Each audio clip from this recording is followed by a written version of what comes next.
Remember at this point, one of the reasons that we keep all of our layer masks is because we are still able to adjust or edit any of our pieces. As I can see right here on the mouth, I accidentally have a little bit of white that's happening on some of these edges.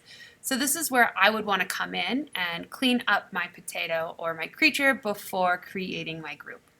So easiest way to come in is to make sure that you have your move tool selected. You can click on that layer, make sure your auto select is on layer, and you're going to see that Photoshop is going to select that layer. Remember, we have our image preview, so this is the preview of the actual pixels that I'm using. Then we have the actual mask that is attached. So the mask is what I want to make sure that I'm selected on. So I'm going to click on it, and I'm going to see that I have my brackets around it. At this point, I'm going to use my Command plus to zoom in, as well as my spacebar to move around my document. What I can do here is I can come into my brush tool, and we can make sure that we have our black color selected right now because I want to hide these white pixels. Because this is a defined edge, I'm going to make sure that my hardness is at 100%.